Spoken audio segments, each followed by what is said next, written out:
하나님께서 오늘 우리에게 주시는 말씀은 창세기 25장 27절로부터 34절 말씀입니다. 이 기록된 계시의 말씀을 봉독할 때 살아계신 하나님의 음성을 들으실 수 있기를 바랍니다. 그 아이들이 장성함에 에서는 익숙한 사냥꾼이었으므로 들사람이 되고 야곱은 조용한 사람이었으므로 장막에 거주하니 이삭은 에서가 사냥한 고기를 좋아하므로 그를 사랑하고 리브가는 야곱을 사랑하였더라. 야곱이 죽을 쑤었더니 에서가 들에서 돌아와서 심히 피곤하여 야곱에게 이르되 내가 피곤하니 그 붉은 것을 내가 먹게 하라 한지라. 그러므로 에서의 별명은 에돔이더라. 야곱이 이르되 형의 장자의 명분을 오늘 내게 팔라. 에서가 이르되 내가 죽게 되었으니 이 장자의 명분이 내게 무엇이 유익하리요. 야곱이 이르되 오늘 내게 맹세하라. 에서가 맹세하고 장자의 명분을 야곱에게 판지라. 야곱이 떡과 팥죽을 에서에게 주매 에서가 먹으며 마시고 일어나 갔으니 에서가 장자의 명분을 가볍게 여김이었더라. 아멘. 미국의 선교사 일행이 아프리카에서 겪은 일이라 하지요. 한참 길을 가던 원주민 짐꾼들이 갑자기 길가에 주저앉아서 꼼짝도 하지 않습니다. 그래서 그 사람들을 달래도 보고 또 돈을 더 주겠다고 흥정도 해보았지만 그들은 묵묵부답이었다고 하죠. 얼마간 시간이 흐른 후에 짐꾼 중에 한 사람이 말하더랍니다. 우리는 당신 백인들을 기쁘게 해주려고 너무 속도를 내었어요. 이제는 우리 영혼이 우리의 몸을 따라잡도록 해야 해요. 그렇게 말했습니다. 성도 여러분, 참으로 공감이 가는 말이죠. 우리가 서두르다 보면 우리의 영혼은 아직 따라오지 않았는데 몸만 먼저 가 있는 경우가 많더란 말입니다. 그래서 도대체 지금 무엇을 하고 있는지, 이 일을 내가 왜 하고 있는지, 또 어떻게 하는 것이 바른 것인지 생각 없이 말하고 행할 때가 얼마나 많은지요. 그래서 많은 실수를 하곤 합니다. 기도하지 않고 결정하거나 신중함 없이 말하거나 예배드리지 않고 봉사하거나 사랑하는 마음, 감사하는 마음 없이 사람을 대하는 것 등이 다 그런 것 아니겠습니까? 조금 지나가 보면 왜 좀 더 신중하지 않았을까? 왜 좀 더 기도하지 않았을까? 조금 더 하나님께 예배드리지 못했을까? 조금 더 사랑하며 감사하지 못했을까? 그런 생각이 많이 드는 겁니다. 성도 여러분, 70억의 인구의 사람 중에 아니 사람이 뭐가 부족하다고 하나님은 우리 각자 나를 만드셨을까요? 내가 생각하기에는 그렇게 많은 사람들 중에서 나 하나가 더 있다는 것, 어찌 생각하면 한없이 나 자신을 초라하게 만드는데 하나님은 왜 나를 창조하시어 이 땅에 보내어 살게 하셨고 왜 나를 주목하실까요? 성도 여러분, 하나님이 나를 나로 살게 하시는 여기에 크고 깊으신 하나님의 뜻과 섭리가 있다는 것을 잊지 말아야 하겠습니다.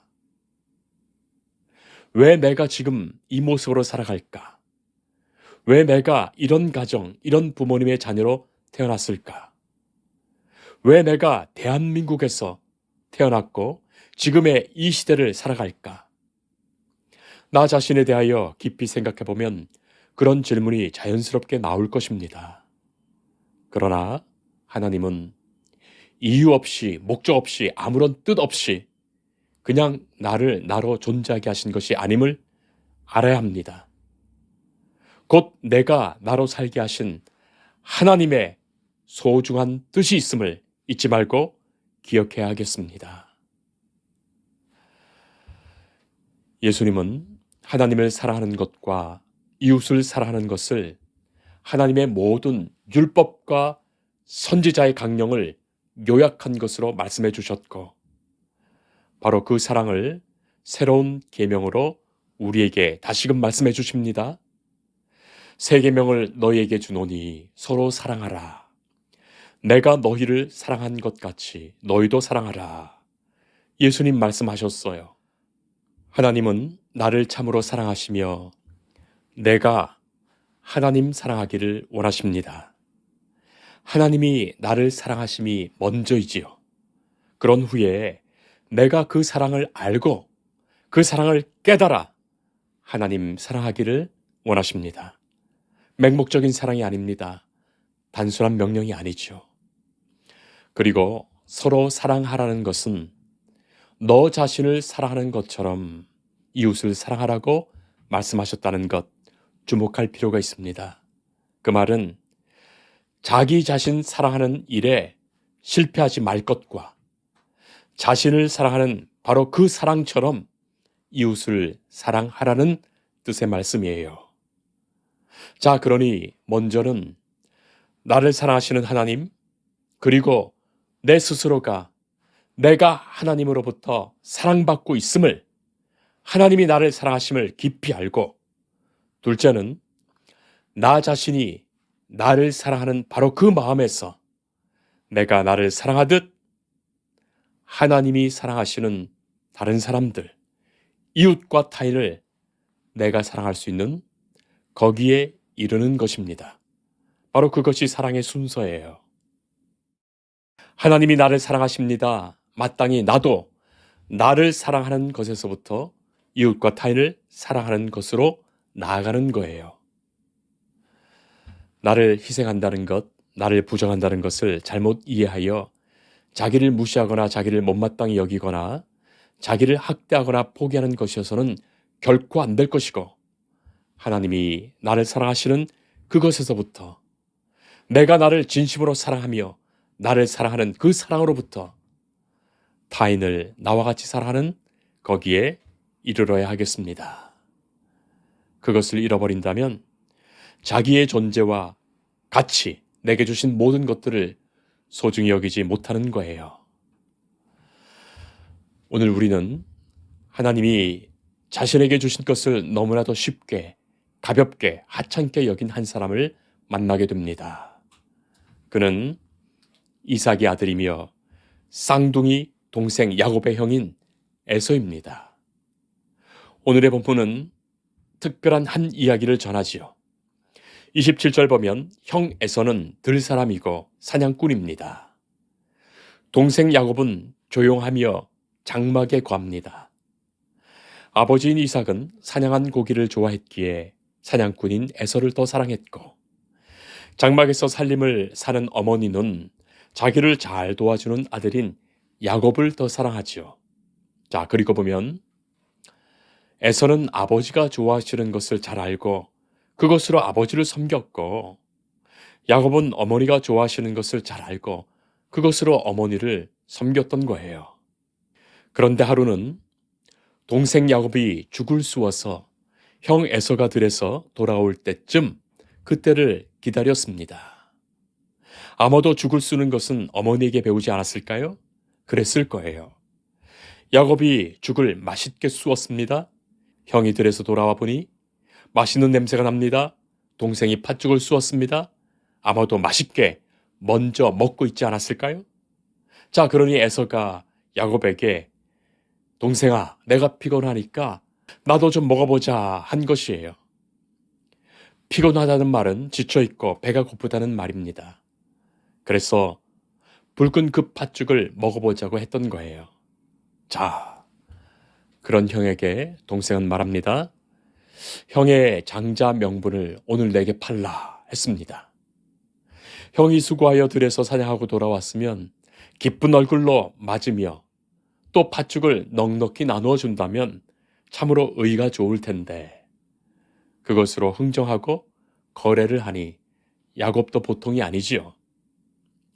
우리가 읽지 않았지만 26절 말씀을 보면 에서가 먼저 어머니 곁에서 나왔고 아우가 손으로 에서의 발꿈치를 잡았는데, 그래서 동생의 이름을 야곱이라 했다는 말씀이 나옵니다. 그러니 이 야곱이라는 이름의 뜻은 발꿈치를 잡았다는 의미입니다. 자, 그 이름은 야곱이 질투가 가득한 사람이라는 것을 알게 합니다. 그래서일까요? 야곱은 형이 가진 장자의 명분을 내게 팔라. 지치고 배고픈 형에게 팥죽으로 거래를 한 거예요. 자, 이 말에 에서가 말합니다. 내가 죽게 되었으니 이 장자의 명분이 내게 무엇이 유익하리요 하면서 가볍게 여기고 에서는 장자의 명분을 말로 팔고 동생이 만든 떡과 팥죽을 먹습니다. 자, 그런 에피소드가 소개되고 있습니다. 성도 여러분, 이 짧은 이야기가 무엇을 시사하는 것일까요? 장자의 명분이 도대체 무엇이길래 그것을 누군가는 그렇게 간절히 원해서 형의 배고픔을 이용해서 팥죽 한 그릇으로 얻어내고 또 누군가는 별것 아닌 것으로 여겨서 팥죽 한 그릇으로 내어준단 말입니까? 히브리어로 베코라는 장자권을 의미하는 단어인데 당시는 장자들에게 두 가지 특권이 있었습니다. 첫째는 외적 특권으로 아버지의 뒤를 계승해서 가장이 되어 가문의 대소사를 처리할 수 있는 그 주도권과 또 다른 형제에게 할당된 그 유산의 2배를 분배받을 수 있는 자격을 갖는 것. 둘째는 내적 특권으로 하나님과 사람 앞에서 한 가정의 대표자로서 선조들에게 주신 하나님의 언약을 계승하고 영적 축복의 후계자가 되는 그것입니다. 마태복음 1장에서는 족보가 나오는데 그곳에 분명히 이삭은 야곱을 낳고 라고 되어 있습니다. 영적 축복이 유산과 대가 그렇게 야곱으로 넘어간 거예요. 훗날 신약 성서의 히브리서는 12장 6절에서 한 그릇 음식을 위하여 장자의 명분을 판 에서와 같이 망령된 자가 없도록 살피라 말씀합니다. 히브리서는 이것을 망령되었다고 평가하죠. 망령이라는 것은 하나님 앞에서의 참으로 어리석고 부끄럽고 괴롭고 혐오스러운 행동입니다. 하나님이 그를 장자로 태어나게 하셨고 장자로서 세우신 뜻이 분명히 있는 거예요. 그 뜻을 에서가 깊이 생각했더라면 이렇게 경솔히 행하지는 않았을 것입니다. 물론 질투가 많고 속이는 동생 야곱이 했던 이 행동을 칭찬하고 싶지는 않지요. 그러나 야곱은 자기에게 없는 것까지도 얻어내려고 집념이 강했던 것에 비해서 에서는 너무나 자기에게 주어진 것을 가볍게 여기고 쉽게 내주었다는 것입니다. 그런 후에 훗날 그 장자권으로 인하여 속은 것을 생각하며 평생 동생에게 한을 품었던 거예요. 사랑하는 성도 여러분, 사실 어떻게 생각해보면 오늘 본문의 이 이야기는 너무나도 넌센스입니다. 세상에 이런 일이 어디 있단 말입니까? 팥죽 한 그릇에 장자권을 사고 판다는 것 얼마나 이상합니까? 농담이나 장난이 아닐까 싶은데 이 이야기가 특별히 성경에 기록되지요. 남의 약점을 이용하여 내 유익을 얻어내려는 사람, 또 그것을 알면서 너무 가볍고 쉽게 끌려 들어가는 사람, 이 세상의 역사의 한 장면이 아닌가 싶습니다. 자, 어쨌든 에서는 신중하지 못했습니다. 사냥을 마치고 피곤해서 몸이 급히 집으로 먼저 오다 보니까 어쩌면 그의 영혼이 아직 여기까지 이르지 못해서 신중하지 못했던 것 아니었겠습니까? 조금 더 신중히 생각하고 판단하고 말한다면 이렇게 가볍게 처신하지는 않았을 거예요. 하나님이 자신에게 주신 것을 소중히 여기고 나를 통해서 이루시는 뜻이 있다는 것을 생각했더라면 그렇게 가볍게 처신하지는 않았을 것입니다. 오프라 윈프리, 루이스 헤이 등 세계적인 성공한 인사들이 참으로 존경하는 심리학자인 웨인 다이어라는 분이 있습니다.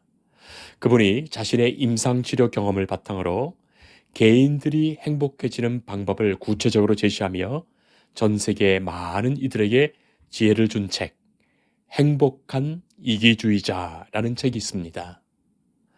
그가 이 책에서 말하는 것은 행복에 있어서 중요한 것, 타인의 시선이 아닌 자기 스스로 매기는 자신의 가치라고 말하지요. 많은 사람이 자신을 스스로 불행하게 하는데 자꾸만 자신의 행복을 타인들의 칭찬과 인정에 둔다는 거예요. 그래서 남이 보기에 이 정도는 되어야지, 남에게 부끄럽지 말아야지, 남이 부러워하고 존경해야지, 바로 거기에 자신의 행복을 둔다는 겁니다. 그러나 바로 거기에 매달리는 순간 나의 행복을 타인에게 맡기게 되는 것이 됩니다. 행복한 이기주의자. 조금 제목이 불편하게 들릴지 모르지만 행복한 이기주의자는 에고이스트, 이기주의자와는 전혀 다르다고 말합니다. 에고이스트는 자신의 이익을 위해서 타인을 희생시키는 사람이지만 반면에 행복한 이기주의자는 자신을 배려할 줄 알기에 타인도 배려할 줄 알고 자신을 사랑하기에 타인을 사랑하는 법을 아는 사람이라고 말합니다. 많은 사람들이 자신을 학대하면서 살아가는데 이미 지나간 일을 후회할 것도 아니요. 스스로 자책하지 말고 다른 사람과 비교하지 않으며 나의 가치를 결정하는 실천적인 마음을 가지라. 그렇게 말합니다. 그리고 가장 먼저 가져야 할 첫 번째 마음가짐이 먼저 나를, 자기 자신을 사랑하라. 그것입니다. 자기를 사랑하는 것에 실패한다면 행복이 멀다고 말하죠. 동화 작가인 정채복님의 글에 이런 이야기가 있습니다. 시련한 까투리가 있었습니다. 까투리는 솔밭에 누워 며칠을 앓았습니다. 어느 날 목을 축이려고 냇가로 내려가지요. 거기서 물에 비춰진 자신의 모습을 무심코 바라봅니다. 퀭한 눈과 푸석푸석한 자기 얼굴을 봅니다. 까투리는 놀라서 외치지요. 이게 뭐야? 이 꼴이, 이것이 내 모습이란 말인가? 남은 탓하면서도 내가 나한테 저지른 잘못은 모르고 있었다니. 까투리는 소리를 지르며 하늘로 날아갑니다. 남을 탓하면서도 내가 나한테 저지른 잘못들. 사랑하는 성도 여러분, 하나님을 사랑한다면서 자기 삶은 내버려 두고 될 대로 되라고 하고 또는 오히려 내 자신을 미워하고 있다면 그것은 복음의 마음이 아닙니다. 하나님이 나를 사랑하시며 하나님이 내게 주신 모든 것이 하나님의 축복이고 은혜임을 진정으로 깨닫고 고백하게 된다면 우리는 나 자신을 새롭게 보게 될 것입니다. 다른 사람에게는 봉사하면서 자신에게는 봉사하지 않고 다른 사람에게는 걱정하고 위로해 주면서 자신에게는 아무런 투자도 하지 않고 그것은 바르지 않은 것입니다. 먼저 내 삶에 애정을 가져야 하겠습니다. 그래야 내게 주어진 모든 것에 감사할 수 있죠. 로버트 슐러 목사님은 왜 자신을 사랑해야 하는가? 그 질문에 다음과 같이 말합니다. 첫째는 당신은 이 세상에서 단 한 사람뿐이다. 둘째는 자신만의 지문이 있다. 당신만의 각인을 이 세상에 새길 수 있어야 한다. 셋째는 당신에게는 독자적인 능력이 있다. 보이지 않는 그 가능성을 발견하고 실현하라. 넷째는 당신에게는 하나님이 주신 사명, 천명이 있다. 당신만의 독자적인 목적을 위해 태어난 것이다. 그렇게 설교합니다. 세상에 살아가는 많은 사람은 자기가 자기를 괴롭히면서 살아가지요. 화내고 짜증내고 비교하고 미워하고 걱정하고 근심하면서 말입니다. 그것이 자기 자신을 스스로 괴롭히는 모습입니다. 자기가 자신을 사랑하는 것에서부터 남을 사랑할 수 있고 남에게 사랑받을 수 있는 거예요. 자기도 사랑하지 않는 자신을 누가 사랑한단 말입니까? 자기도 사랑하지 않으면서 누구를 사랑한단 말입니까? 웨스트민스터 사원 어느 주교의 묘비에 이렇게 적혀 있다고 하죠. 나는 젊은 시절 온 세상을 변화시키겠다는 꿈을 가졌었다. 그러나 나이가 들어 지혜가 생기면서 세상이 변하지 않으리라는 것을 깨달았다. 그래서 내 시야를 좁혀 내가 사는 나라를 변화시키겠다는 결심을 했다. 그러나 그것 역시 불가능한 일이라는 것을 알았다. 나는 마지막 시도로 나와 가장 가까운 가족을 변화시키겠다는 마음을 먹었다. 그러나 달라진 것은 아무것도 없었다. 이제 죽음을 눈앞에 두고야 깨닫는다. 만약 나 자신이라도 먼저 변화되었다면, 그랬더라면 가족이 변화되었을 것을, 그랬더라면 내 나라도 바뀔 수 있었을 것을, 그리고 누가 아는가, 세상도 변화되었을지를. 기도하겠습니다. 하나님, 주께서 나를 사랑하십니다. 주께서 내게 허락하신 모든 것이 하나님의 특별하신 은혜와 은총입니다. 내 인생을 내가 살게 하셨습니다. 나를 나로 존재하게 하는 나의 삶을 그대로 받아들이며 이해하고 사랑하며 살아 내 안에 충만한 기쁨과 행복을 알게 하옵소서. 그 사랑 안에서 참된 사랑을 나누며 살게 하옵소서. 예수님 이름으로 기도합니다. 아멘.